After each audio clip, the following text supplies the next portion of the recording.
Welcome to the HBR IdeaCast. I'm Catherine Bell. I'm here today with Rosabeth Moss-Cantor, Professor of Business Administration at Harvard Business School, where she specializes in strategy, innovation, and leading change. She's a regular columnist and blogger for Harvard Business Review, and the author of the recent article, Zoom In, Zoom Out, in our March issue. Thanks so much for being with us today. My pleasure.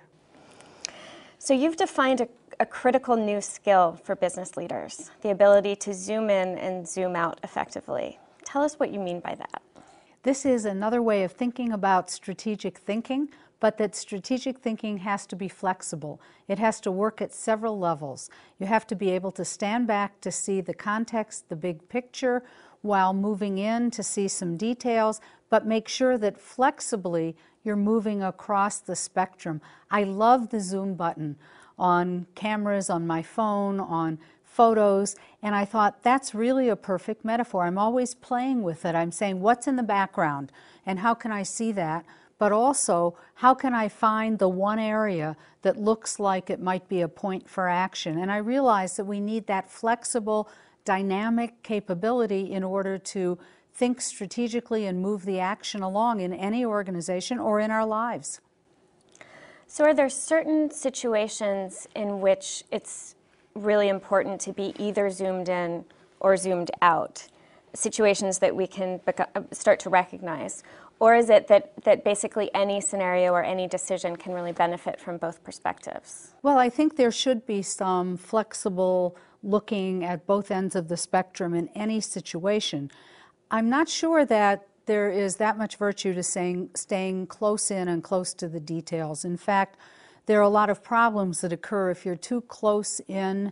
First of all, you see yourself too big reflected back. So the people that zoom in and get stuck there tend to personalize things. They tend to begin to look at the ways in which they're being treated. They don't see the context, they don't see alternatives, and they also can't put things in a time perspective to move across time to see what they're really trying to achieve. So I really don't see too many virtues there. On the other hand, that is a realm in which some people operate by personal relationships, trading of favors, and so forth. Zooming out, I think that's a place where the virtues of staying with the big picture can really help you, particularly during difficult or troubled times where you need to take action, but there are so many things that happen that appear to be either a personal attack or a glitch or a problem. You know, I have my famous Cantor's Law, everything can look like a failure in the middle. But when you zoom out, when you're able to zoom out, you always find the principles, the underlying principles, the enduring truths, what's truly the goal, the strategy. Now, of course, if you just stay stuck there, that's also a problem because you might not see a new emerging phenomenon. So you've got to keep going back to look at the details from time to time, but I think standing back to see the big picture is good for all of us. So is it right to say that it's not enough to have this work at an organizational level or at a team level, so that some people are responsible for thinking about the big picture while other people take care of the details? I think what happens then if people aren't always flexible and able to understand one another, they talk past each other.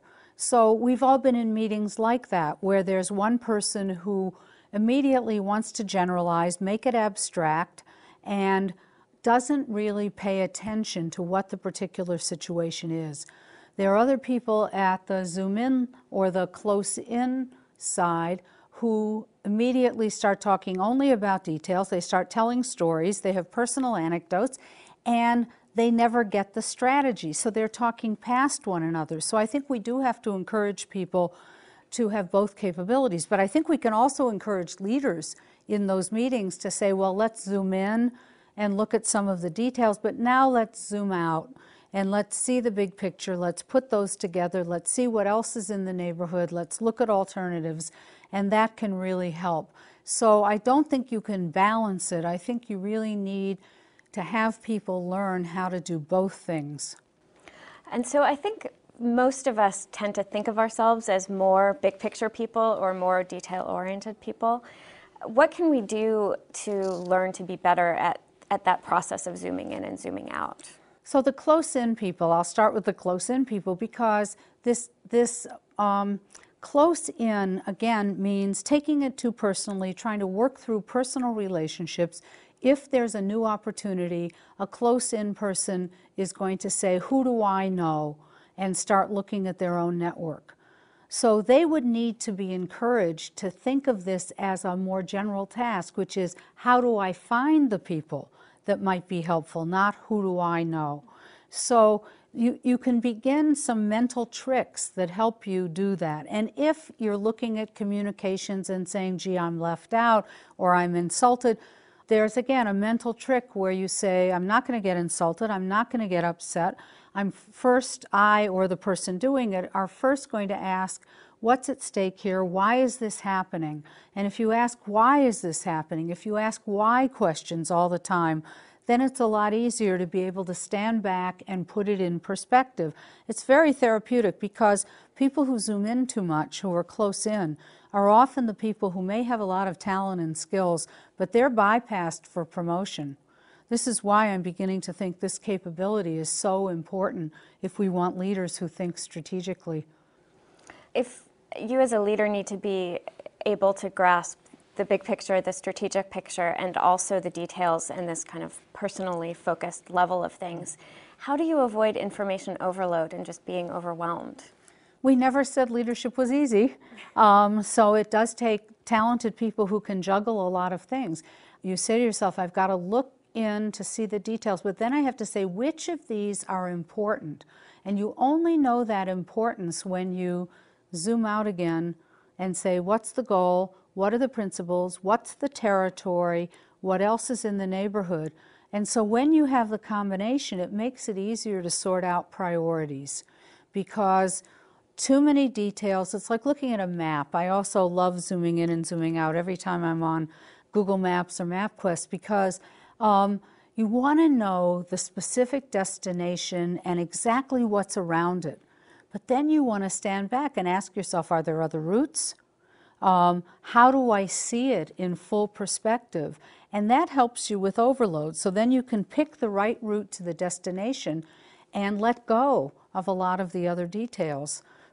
So in the article you mentioned a gender dimension to this, that there's a stereotype of women tending to be more zoomed in and men tending to be more zoomed out. Can you talk just briefly about how that plays out?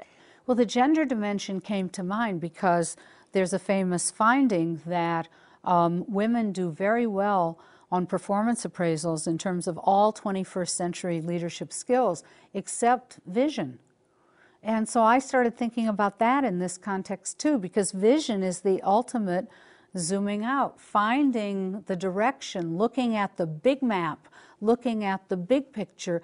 And I asked myself, so why is it? And I thought the roles, both in personal life and in organizations, that for so many years were the traditional stereotypical roles, do differentiate by gender, because women are often put in roles where they are rewarded for looking at the details.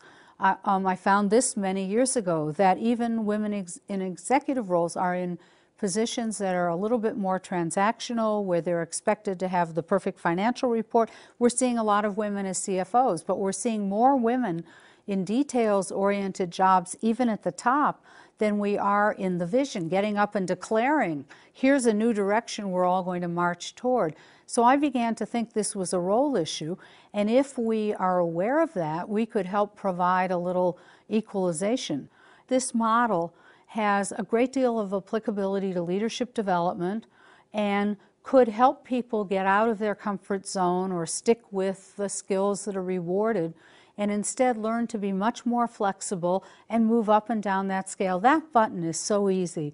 You can so easily look at various levels through the digital equipment, and I thought our minds can do that too. Thanks so much for being with us today, Rosabeth. I'm Catherine Bell. This has been the HBR IdeaCast. For the article, zoom in, zoom out, and for more, please go to hbr.org.